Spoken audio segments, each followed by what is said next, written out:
Right, we're ready to go. Now, we've currently only got two of our guests here. There's a little bit of a row over expenses for the third one. But hopefully it'll all be sorted a bit later. So, in the meantime, could you please put your hands together and give a very warm kaleidoscope welcome to Gail Reynard and Nigel Plaskett.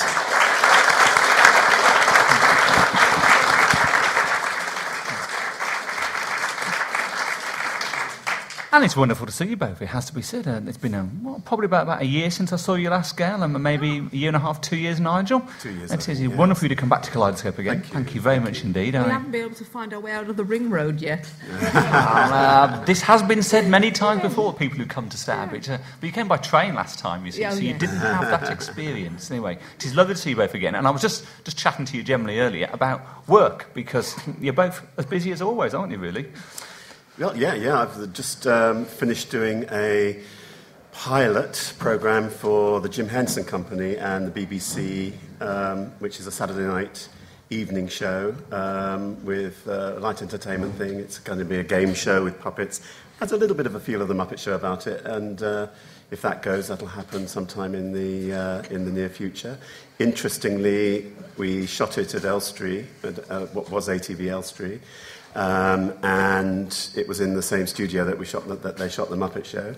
And while I was there, I wandered through to the stage where we used to shoot Pipkins, which was next door, and which is now full of EastEnders. So there's a bit of a change there. Well, not much of a change, but you know, yeah. It doesn't seem right that. Sorry, it doesn't seem right that the EastEnders are at Elstree. It just doesn't. No, it's not really East End, is it? Is it? I mean, it's interesting you mentioned Jim Henson and the Muppets. I mean, I guess they're probably the kind of most public face of puppetry in this country nowadays. Jim Henson is always kind of associated. But are they the only people making puppet shows now, or are there plenty of others? Well, I mean, no. I mean, they've virtually stopped. I mean, this is something kind of new again for them, a new venture in a way. Brian Henson is involved with it, and is one of the performers. And it's quite a few years since they've actually done anything, because the Muppets now are owned by Disney. So Jim Henson Company is completely separate from that. And but there's still quite a lot of puppets on TV, I think, now. Well, that's exactly what I'm going to come to, because I mean, I'm a bit old to watch children's programmes nowadays, Me too. and I guess that's true. But you both worked in a heyday of children's broadcasting, really, and I'm just interested now as to what kind of work is out there in children's programmes nowadays. Do you think they're making as much as they used to? Or? They're starting to again, and I think with the BBC's move to Salford, or Salford, depending where you're saying it, what's great is I think the CBeebies for the little ones are doing quite well, and things like Justin's House and all that's coming up. But what I don't see is the sort of the thing that I used to do a lot of, the sort of 5:30 time slot that the whole family would watch, whether it was Famous Five or something like that. And I think that's few and far between. A lot of if they're not American shows, they look like they're American shows. All these snappy street thing, and it's not necessarily topics that are British, that a British child can identify with. And I think that's a great problem that we have. I mean, last time you were here, we talked obviously about the Famous Five and Kids from 47A and lots of those kind of comedy-stroke-drama series you wrote, Come Back Lucy, all those things. You always remember more than I do.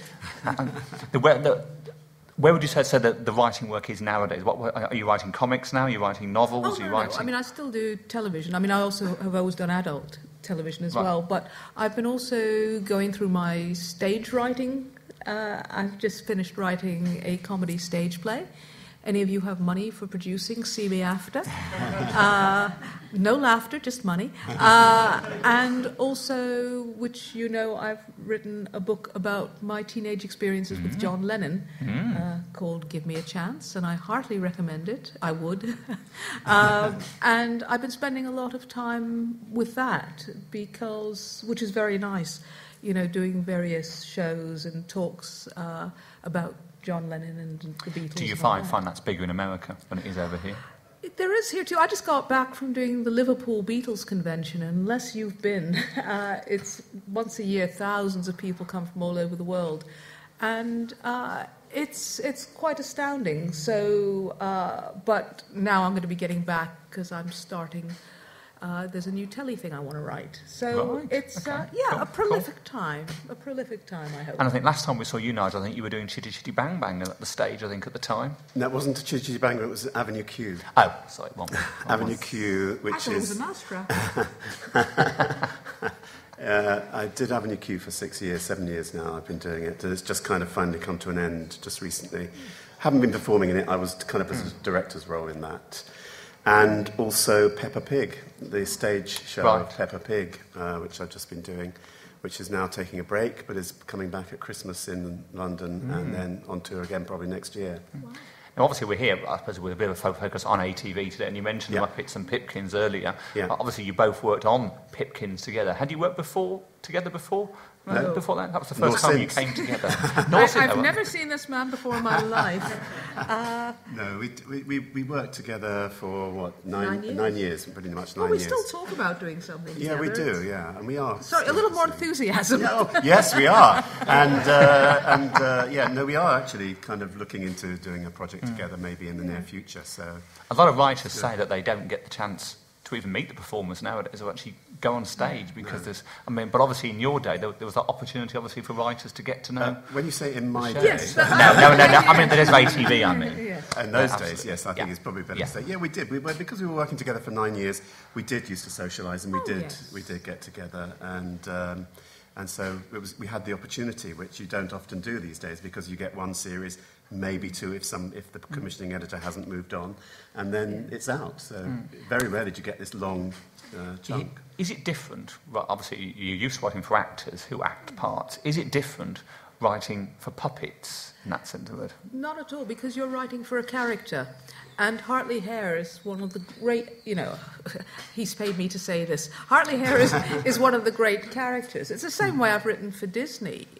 Writing for Donald Duck, you're not going to find a more rounded, three-dimensional character than Donald. And it was the same for Hartley in all those. But I guess with something like Donald, where it's animated, I guess the animation means you can write almost anything. But when you've got a puppet and you're limited by a set, does that kind of inhibit you as a writer to think you've got to keep to certain scenes or certain styles? No, because just about everything you write is going to have a house style that's going to be dependent on budget, locations, and all the rest. So you look upon it like a challenge, and you go, okay, this is, these are the sort of boundaries or the house style. But once you know those, you just have fun and you try to make the best show ever. Okay. I think that's true. Whenever people ask me about this, I say, well, just write as if you were writing for a human character. Totally. It may be, you don't give yourself restrictions, because we can always sort of work something out. And from our point of view, it's good to have a challenge to try and make something work that maybe wasn't specifically written to hide behind a desk or something. Okay. Yeah. And it did improve when we got the new sets. Am I going in and out of this? I think it's that one you're actually on, as it were. But I think you're fine. We're picking you up all over the place. You project beautifully. You could be an actress, you see. You project beautifully. Yes. Now, someone in the audience, let me have a young man called William. Is there a man called William in the audience somewhere? Come here, young man. Because we have a bit of a problem, you see. At the moment, Hartley won't appear for us because we haven't paid his expenses. Does your dad have a £5 note on him? Go and ask your dad if he's got a £5 note. Because we need to kind of pay him some money, otherwise... £5? Yeah, absolutely. Well, yeah, but that's just a starter. Just a starter. You do, right. Hartley doesn't get out of bed for £5.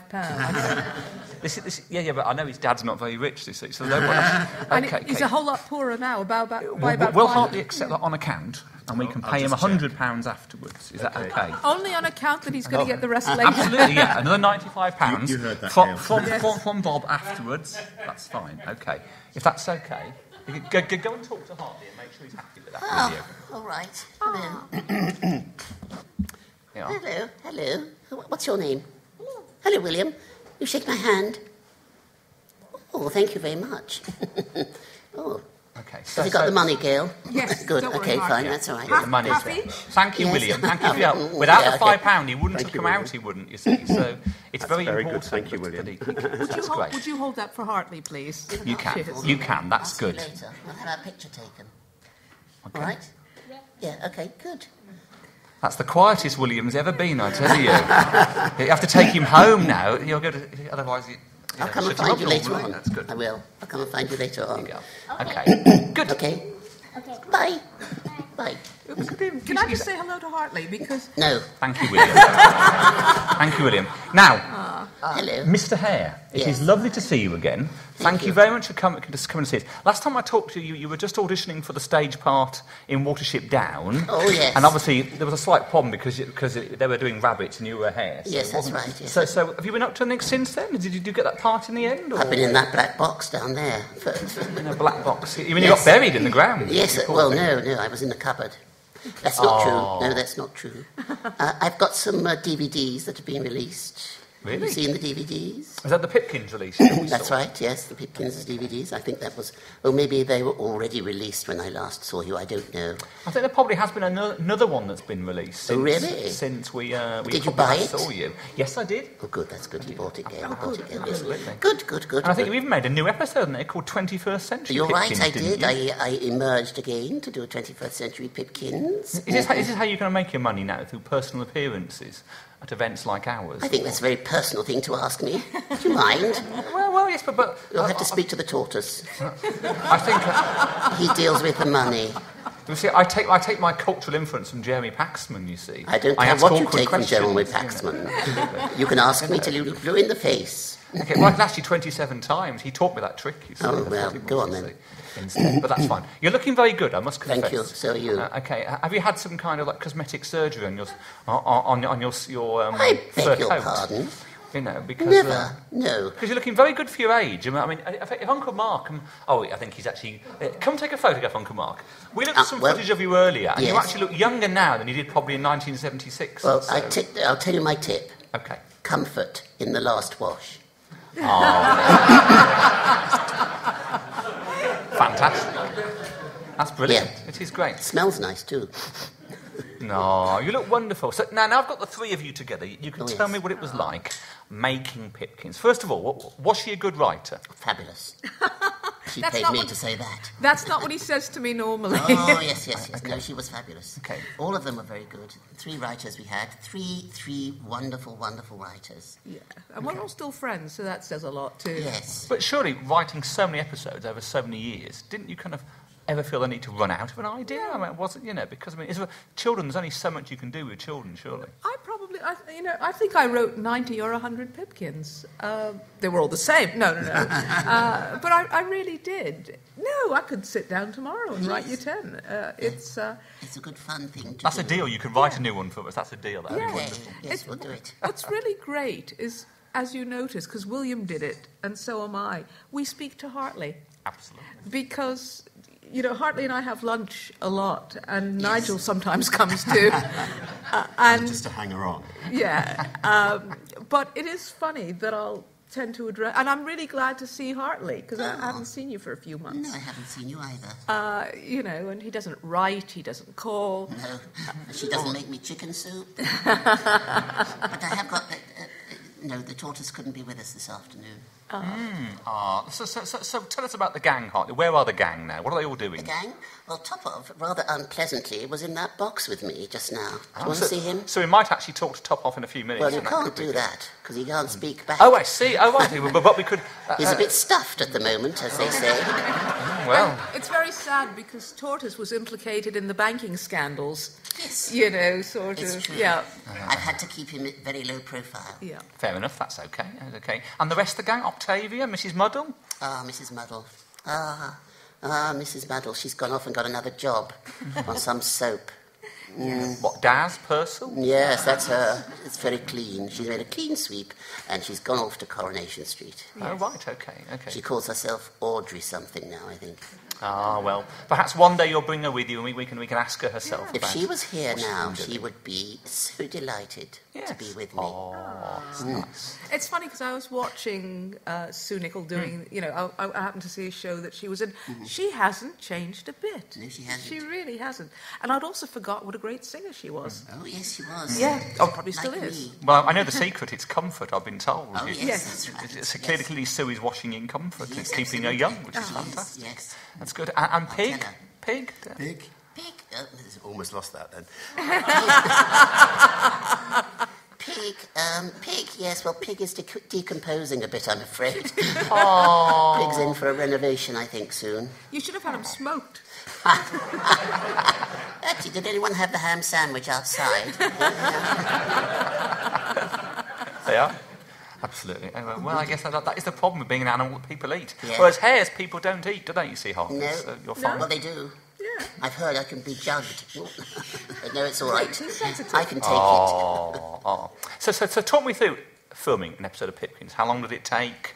How long did it take? We did 2 in a day. So we would, usually just about 2 in a day, depending on the amount of film that was in the episode and inserted afterwards. So we would shoot all the film stuff in advance. So we'd have a week of filming on location in advance of the series. And then we would shoot 2 a week. Basically, we'd have a day's rehearsal. I'd spend half a day in the voice recording booth doing the voiceovers because I did the narration to it as well. If any of you remember the phrase, "It's time," I had to do that, not every week, of course.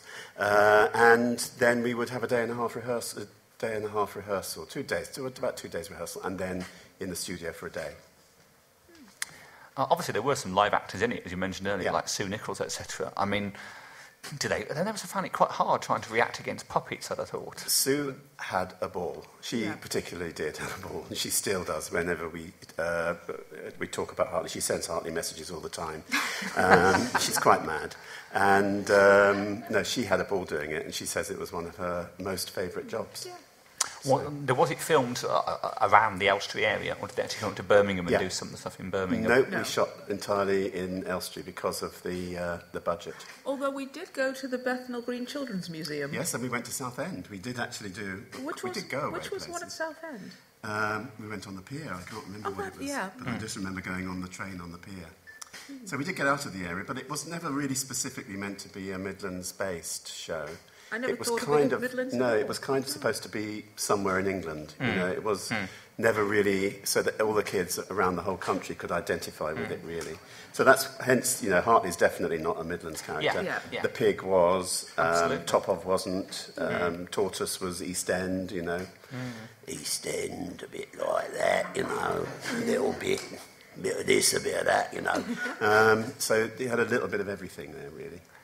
Did you ever envisage it becoming something that even now, 30 years later, we can be talking about in Stourbridge?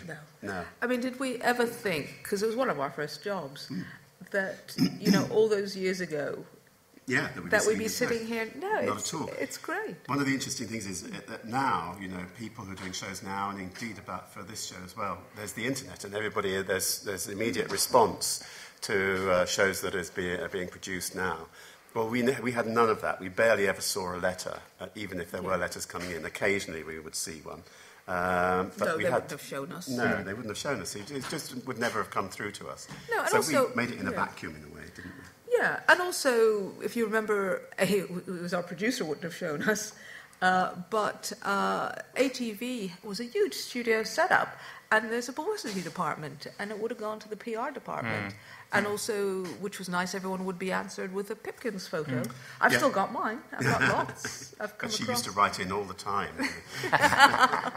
And all the Pipkins was produced and directed by Michael Jeans. Yeah. I don't know if he's still alive or not, but Sadly he has passed about away. 18 months ago, I think, didn't it? Was it? Right. Yeah, he died. Yeah, he didn't direct them all. He directed most of them.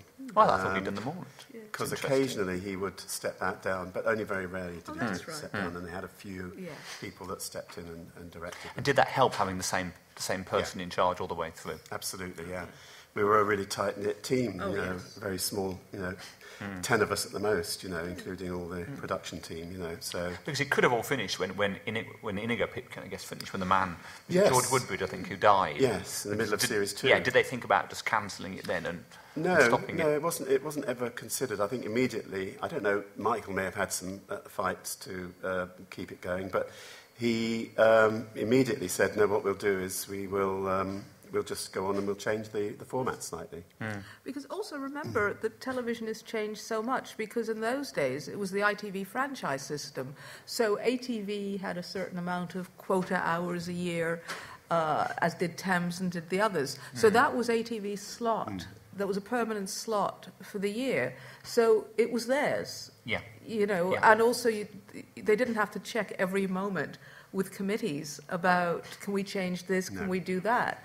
They trusted that they had, if one dare say, under the ATV roof, some of the best people going, and then they trusted you to get on with your work. Michael Jeans once told me that he was left completely alone, really, to do his thing. And I think he said about twice a year, Lou Grade's head would come round the door and he'd say, "Hello, are you all right?" He'd say, "Fine, okay," and that was exactly it. That was all the involvement he had. So Lou would set these things up, and he would trust the people that he was. Now, of course, when ATV came to an end in 1981, which was Don't a great show, and Central kind of started. Now, because Michael Jeans carried on making Let's Pretend, Yes, and you carried on writing Let's Yes, I Pretend, did, yeah. but Pipkins did finish at the same time. I've always wondered why Pipkins was wrapped up then. Pipkins belonged to ATV, and so the rights and everything of the characters at that moment belonged to ATV. So what Central didn't want to get into was having to buy more of the product, and they had to. They had to buy Crossroads because that was still going out at that time, and there were one or two other shows that they bought the rights to. But essentially, that was the reason that it stopped. Also, I don't recall the handover as being very happy at all. No, it was very unhappy. Harmonious. And it was the closing of Elstree, because what I always remember was, if we remember Alvita Zane Pett and also Harvey Moon were being made around that time. And it wasn't at the same time, because in the first or whatever series of Harvey Moon, they were living in their East End block or wherever it was, or Hackney block. And they ended it with an explosion. That I think the building exploded, and then they had to be moved in the next series. And the same thing with Alvita Zane Pett. There was a major explosion at that building site. It's the same way that all sets have been exploding the past year because they have to rebuild HD sets.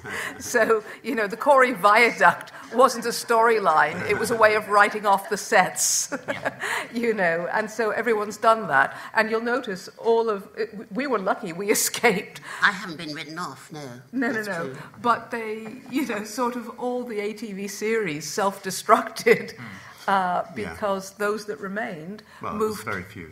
Yeah, actually, Crossroads, Harvey Moon, I think I seem to recall in Nottingham. There was a crossover that went from being a sitcom to being a more drama Yeah, series. and I always remember as well, because there was a great... that's right, because there was a great page of script from Harvey Moon about just before Nan and Harvey had to move out of their flat that they'd been in forever.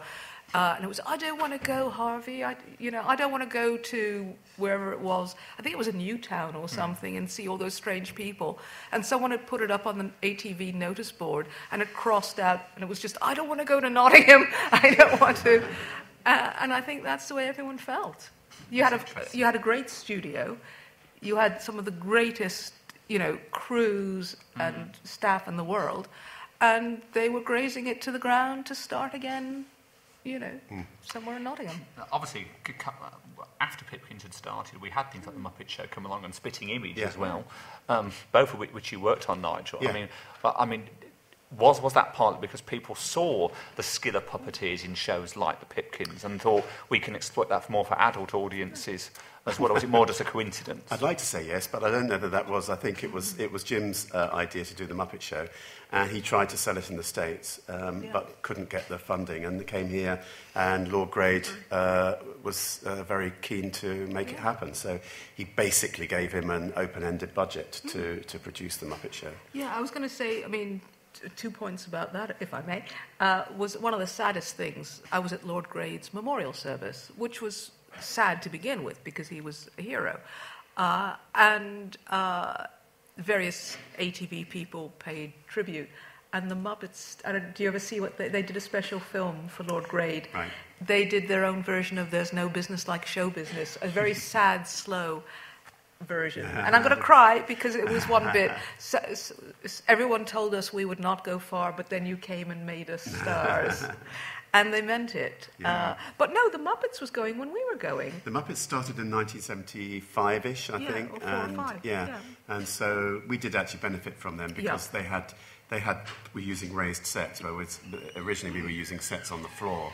And the Muppets came in and started using raised sets, and Mike Jeans went in to watch them working and thought, oh, this gives them a lot more freedom of moving around the characters. And as most of the characters in Pipkins were puppets, it seemed logical to create a world that was raised up. So that's what we did. So about halfway through the series, we moved. We did the move early. Yeah. We didn't explode or anything else, we just moved. And we moved into a set that was different, and we made a point of that. And Oh, that's right. Yeah. and then everybody else, when the actors came in, they had movable platforms that they would fill the floor in with, basically. And life became a lot easier because before we had the raised sets, thanks to the Muppets, Nigel would have to be underneath tables. Sitting on the floor. You know, you had to hide him, and you had to hide. It's like in an ordinary room like this. It's Yeah. Where's Wally? Nothing personal. Very difficult. And so it was also harder for the writing because there was, you know, you had to make sure that you could hide Nigel. The puppet, Yeah, and the Yeah. gave puppet you a master. freedom, I Yeah. think. Gave us Yeah. much more freedom. Yeah, and also you could walk. Yeah, we could walk because around, there were yeah. trenches. There were literally trenches, so you could see Hartley moving and all the rest. So it did free things up. It never quite felt the same, though. I mean, it was easier for you. And it was just a different set. you Yes, know. it was. There was just a different feel to it. It was less ramshackle, I think. Yes, we tortured you less. Yes. Hartley, Yes. at what point did you become aware, really, that the show was becoming more and more about, I guess, your show, and you were becoming the icon of the show? Oh, yes, well, that was very obvious and very early on. I carried these people with me, you know. But it was a bit... I've heard this for 30 years.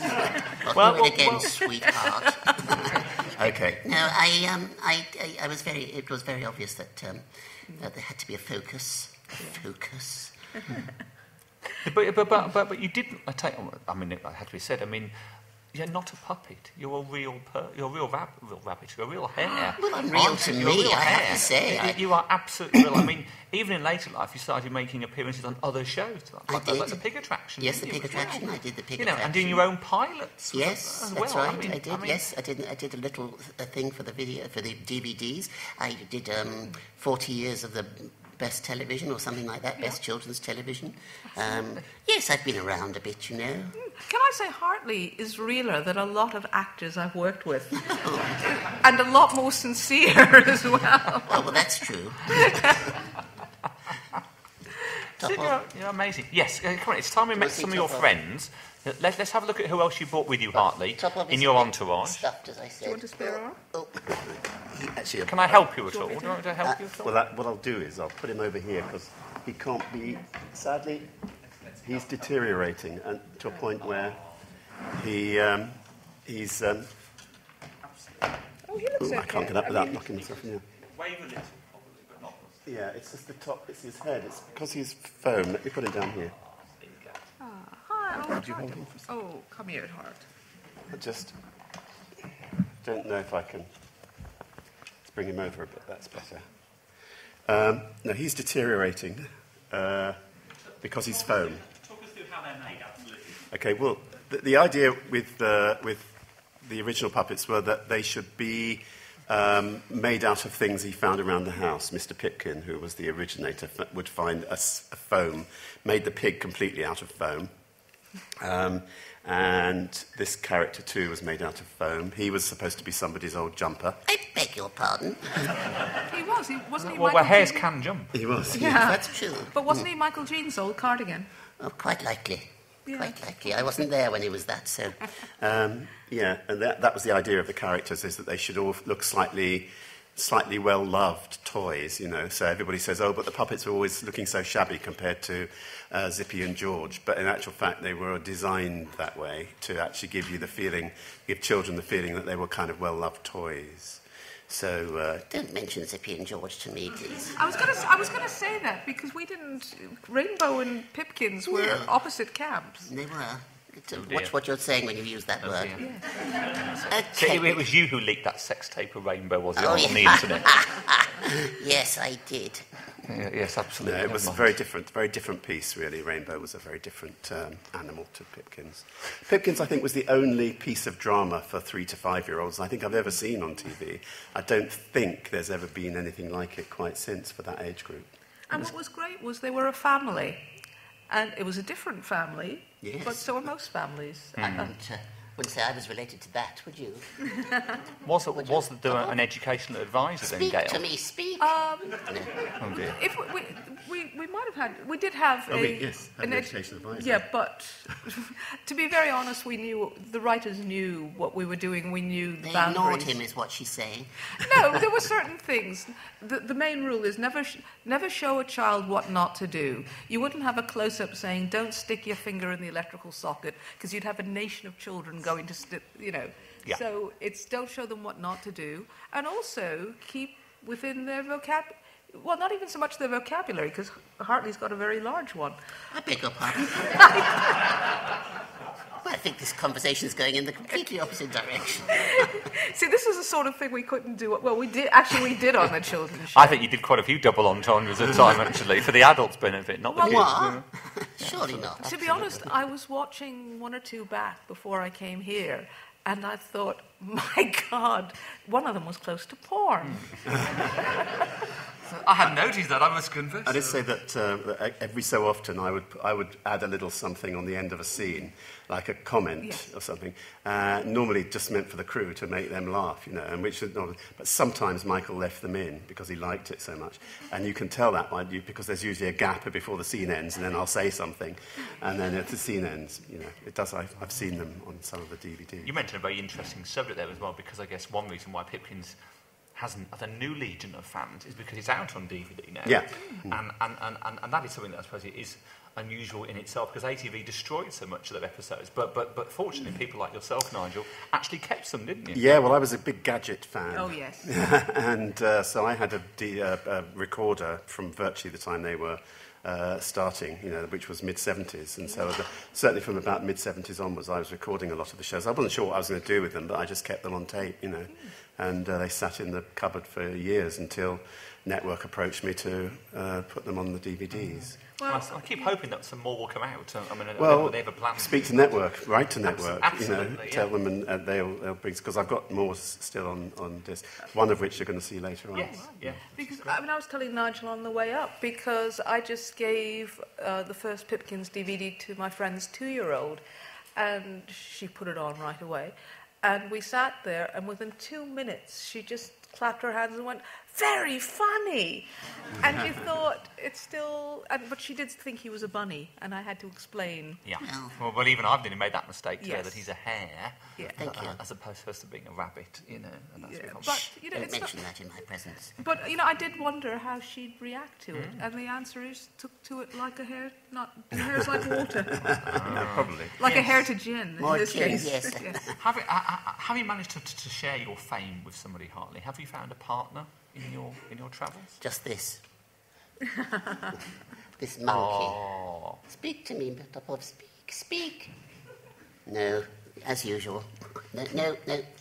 Actually, there was Octavia at one time. She and I had a popular little relationship. And Mrs. Modell, as I like to call her, was very, very friendly towards me. So I'm still hoping there, Actually, did we have any other female characters? There was a cat at one time called Sophie. There was a pigeon Yes, I never... called Pigeon. That's original, isn't it? There was... What else? There must be others. There was Granny. Which one was Granny? Granny? No, she was a real person. And she was a granny, funny enough. And there was Bertha, who was Johnny's That's sister. Right. Yes, I do remember... I hated her. Why did you hate her? Oh, that's a long story, Chris. We have I'll have plenty to of time. tell you another. No, I couldn't repeat it in public. Oh, fair enough. She was a lovely person. I loved her very much. Well, but Hartley, there's nobody listening. There's only us here. It's okay. Do you think I'm stupid? Stupid I am not. Well, no, you had your expenses up front. This is very You're true. right. Well, the tortoise insists on that always. Absolutely, absolutely. Never mind. She's very- Any questions from the audience? Before I go any further, let's see if anyone's got any questions for either Gail or Nigel or Hartley. Don't leave not me till top last, there. please. Thank you. Okay, sorry. Okay, Hartley or Gail or Nigel. Put that order. Any questions? Yeah, that's how popular This is you are. going to then be you quick, can go isn't home it? now. I must have said everything there is to be said. Oh, yes. Smudge.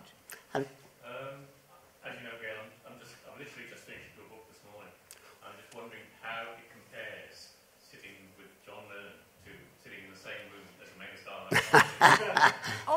Very good question. All I can think is, once again, I'm in the company of greatness. Yes, well, how political. Yes. How political, how very nice. And we're thinking of doing a bed-in as well. You know. Yes. I don't think we should go any further that conversation. Okay, you already mentioned the pornography in Pipkins. Yes. Which will be the headline of the national newspaper tomorrow. So, never mind. Yeah, it's an interesting question because we talked a little about your Beatles connection last time with John Lennon, really, didn't we? As it were. I mean, is that something that you're happy to talk about, or do you find that people just only talk to you about it nowadays? Yeah.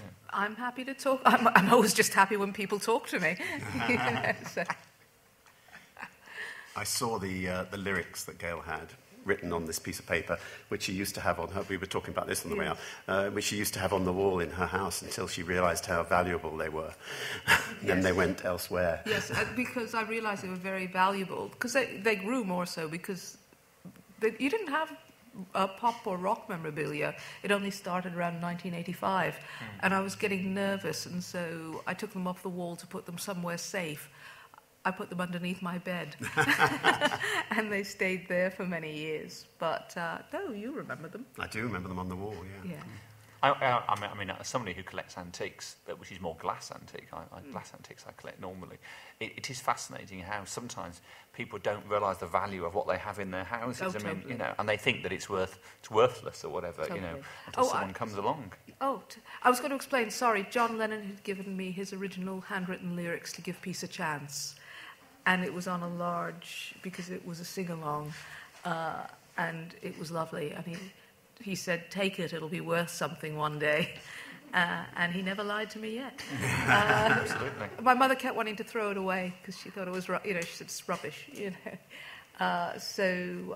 No, I mean, I'm very, very grateful to John, as indeed I am to Hartley. But I think that's an interesting point, which comes back. I mean, obviously you had the foresight, Nigel, to keep top of or whatever, and keep the DVD, keep the VHSs or Betamaxes. Yeah. But these things were thrown away, and we have the same issue with old television now, that people are chucking away things all the time, and even modern television being chucked away, just assuming that it's not important, or somebody else has kept it, so I don't need to bother. And that's a great shame, the kind of throwaway society we have, really. Yeah. You know. I was always surprised that ATV didn't keep their masters, because ATV, more than anyone, knew the value of continuing showbiz. Yeah. I just think when it closed down in 81, that everything kind of went into a limbo, really. Yes. So nobody knew where anything was. And I think the guys at Network told me that when they did their original deal with ITV, they went into the store where they had all the tapes from ITV's days, and he said there were stacks of tapes that weren't catalogued and were just stored in the corner. Nobody knew what was on them, and they wouldn't let them go in to catalogue it either. No, and to my knowledge, which might have come from you or someone else, nobody knew what happened to most of the ATV masters, because I had various ATV series, because it was where I started. And they finally found them in a warehouse outside of Heathrow. Yeah. That's right. And nobody knew they were there. They were just stored. That was where he was talking about. And so they keep finding. I mean, I have a lot of different things. I mean, you have most of my Betamax now. I've still got some Pipkins Betamax tapes. I must have another look and see which episodes I've got. But you would have gone through those at some point, I think. I don't know if we spoke about this, but we should do. I'll double check put it. them on the list. Well, since I don't know, how much you got any Pipkins on Betamax? I know we have things, some of your Comeback Lucy's and Let's Pretends. Okay. You might still have the Betamaxes of your I think Pipkins I do. then. That's right, then there you go. Oh, well, in which case they would certainly be worth looking at. Okay. You probably have all the missing ones, Gail, we've been looking for I hope. for the last 20. You heard it here first, Yes, folks, I'll last have a look 20 when I years, go so there you back. go. Hang on to them, Gail. Remember John Lennon. I've also got... I should think I've got most of my Pipkin scripts, or a great many. Isn't that fascinating, you see? Yeah, and that's what we sometimes only have as surviving memories of. I always keep scripts, and I probably yes. have things like call sheets, the odd call sheets and Yeah, I things. think I've got all some of those. I've definitely got my Pipkins contracts. Me too. If there are any writers here, always ask for copies of your contract, even if you have an agent, and always keep them, because it's been wonderful, if I do say so, because with these old series, very often they're being bought by 10th parties, and they're claiming they don't owe you money. And I am able to produce a contract from way back saying, if you look at my 1974 contract, there wasn't a mention of DVD. You don't have the rights. Absolutely. So it's very, very helpful Yes. that. But Nigel is, I mean, I'm not bad, but Nigel has always been the supreme businessman as well. Oh, no, not me. Oh, yes. He kept books properly. I think, though, that you need people with that foresight. I mean, it's yeah. actually amazing over the years how many people have come to events and just like you've done there, mentioned something casually and suddenly said, I think at home I've got such and such floating around, yeah. because often people do keep stuff and don't know what it is, don't know whether it's got a value or not, and often then don't know what to do with it as well afterwards. It is absolutely fascinating how this happens time and time again, so I'm glad that some people had the foresight to hang on. He's leaving. You should be used to that by now, Hartley. Have you actually talked money with him, though, Hartley, about the residuals he's going to make off these photographs tomorrow in the News of the World? Yes, I know. I've talked. What? He's got a deaf ear. That's fine. He doesn't listen to me. Yeah, I hate to say, because I've also got, aside from all my script files from what I've written, I've got a lot of other series and scripts from other things. So... On sale at the door as you leave. Well, no, because when you were in a studio system and you're light-fingered, You're a friend of Bob Monkhouse, after all. Yes, yeah. You just used to, and also read each other's scripts and you pick them up for the train ride home or whatever. Absolutely. So I've even got, because when I started BBC Radio, I was on Weekending like every other comedy writer did first. I think I've come across some Arthur Askey and Ted Ray scripts that I must have picked up from Aeolian Hall when that still existed. We are very glad for people like you who did just that. Yeah. Because without it, so much of the past would have gone, unfortunately, it has to be said. Are there any more questions from the audience? You know, you've got the characters pictures, you've got the tortoise, the hare, when you put them together, did you put that combination deliberately together?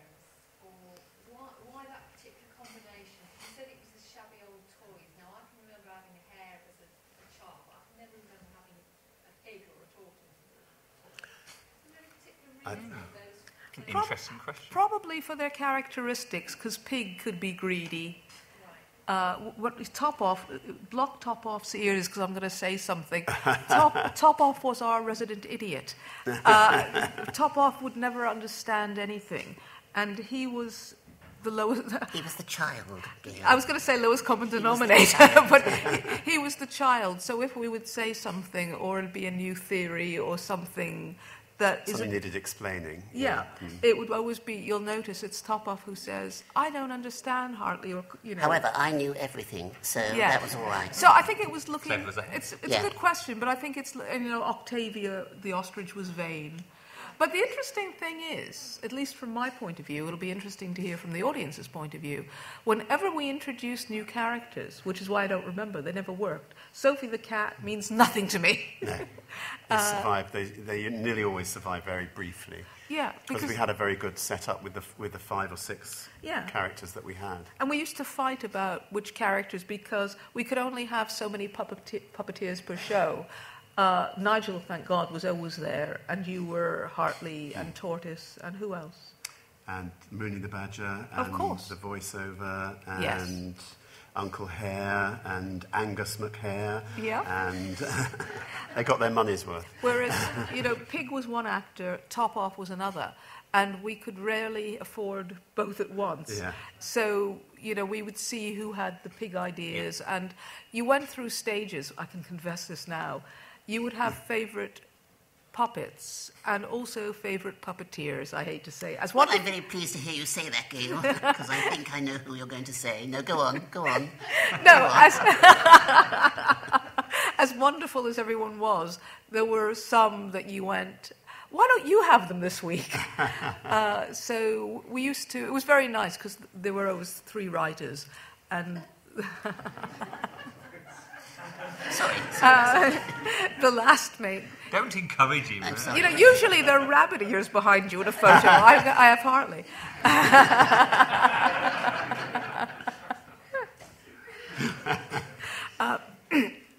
Sorry. There were usually 3 writers. Susan Pleat, who did all of them. Yeah. She was there from the start. And she was the co-creator, wasn't she? She Nigel? was, yeah, she was the co-creator, Yeah. for the record. Yes, with Michael Jeans, and she was brilliant, still is, and we're all still friends. But Susan, and first it was Billy Heyman, and then it was Dennis Bond. Yeah. The three of us writers would meet, and we'd have a lot of meetings throughout the year because we'd plot out, how many, did we do 26 a year, or how many? 26, yeah. Yeah, and then 26, repeated most of them. Yeah. So it was, we did it in blocks of 13, didn't we? Yeah. So, every 6 months, the writers would get together for a few days with our Oh, I ideas. think it was actually more, but I'm not sure. I think so it was, because they weren't all repeated. No. And if you had displeased the producer in some ways, he got back at you at repeat time. You didn't get your repeats. Yes. I mean, yeah. And it really, sort of, God bless Wonderful. him. Brilliant. Did you notice that? No, because I was in all of them, so it Yeah. didn't matter. So you knew, Yes. and he did it to keep you on your toes. Happy days. So it was, but no, we all got on very At the well. risk of asking a question you can say no to, I'm just interested by comparison. What were you paid for a typical Pipkin show as a writer or a performer? Out of interest. Enough. I was well paid. I'm trying to remember because I almost never forget a fee.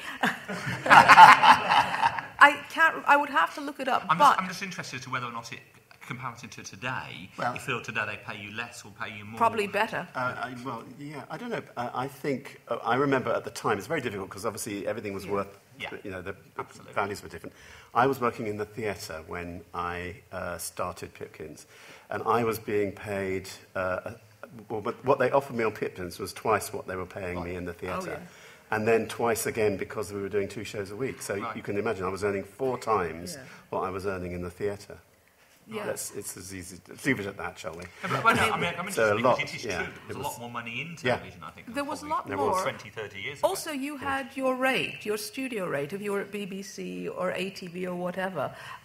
You were on your rate, and you wouldn't get less for doing another series. BBC always, you were on a special low, whatever you did. Yes. Oh, this is a special low. Normally we wouldn't pay you this, but Yeah, they used to.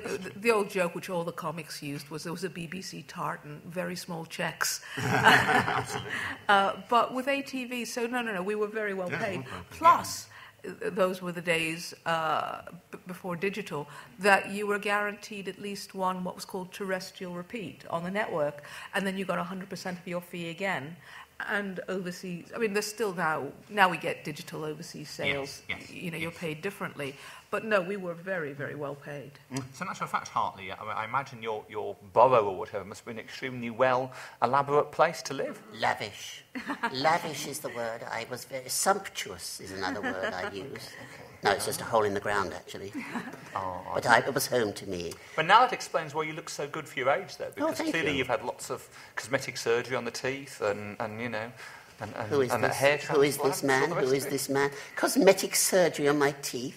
No, it's still the same plastic cup they were in the years ago. I think it's probably the only thing that's the same. Fantastic. Was it a plastic? Now, obviously, I can see you brought top off. Have you brought anybody else with you, Hartley? Yeah, I at all? have. This is something not connected with this at all, but I thought Absolutely, that's I okay. thought but- people might like yeah, to see you like this to be your friend. character. Presumably, you're the agent for these other puppets Oh nowadays, yes, well, making money off tortoises. them. The tortoises. Okay. He does the deal. So we're lucky that the tortoise has agreed for them all to come today, really, then. yes. Okay, so this, Oh no! he's going to say goodbye for now. Oh. This is another character. I got very upset when Nigel told me he was in the black box at the back of the car. Oh, well, he should be in the front seat, Well, absolutely. he should. I was looking forward to a This is chat. another character that Hey! I'm involved with, Ah, who does a bit of advertising absolutely. for PG Tips. Fantastic. Thank you. Okay. And I see you. I see you have your Facebook page. Does Yes, Hartley I have a do. Facebook page there No. as well? No. Oh, I Hartley's think missing so. a trick there. I Isn't think he? so. It has to No, be said. yeah, absolutely. Fantastic. So, what work are you doing at the moment, then, Monkey? Well, Monkey, I'll talk for Monkey Yes, right, 'cause because Monkey doesn't really speak, actually does Monkey he? doesn't speak with my voice. Monkey Yeah. speaks with Ben Miller's voice. Yeah. So I'll speak for Monkey. Monkey's advertising PG Tips at present, and he's also got he's actually owned by Comic Relief. Comic Relief owned the character because when he was originally promoting ITV Digital, and when ITV Digital went bust, he became an asset of the company, or so they tried to say. But the Jim Henson Company, who first made him, and the advertising agency all claimed bits of him. So somebody suggested that they give him to Comic Relief. And so now Comic Relief owns him, and Unilever, who own PG Tips, pay Comic Relief a sum every year for using him. So it's all turned out rather well. Absolutely. Wonderful. It is great to see you, Monkey. I must confess that. Thank you. Right. That's it. I assume you're a tea drinker. No, Oh dear, so that must be quite hard advertising a product you don't like. but I do take comfort. Oh, there you go. Is your owner, Mr. Plaskett, possibly sponsored by Unilever, do you think? It could be, yeah. He certainly is. Fantastic. Well, I've got to be said, I mean, I'm going to stop slightly there because I'm sure 1,000 people want to take some pictures of you before we have our kind of afternoon tea break, and you must join us for afternoon tea. Fantastic cakes cooked by the Arnolite, as always. And I'm sure, I said about Stanley Autographs, thousands of people with their cameras are about to inundate you, but I'm going to say, Nigel and Gail, it's a pleasure to see you. Pleasure. And thank you for bringing your friends with you again. Brilliant. My pleasure. Nigel and Gail.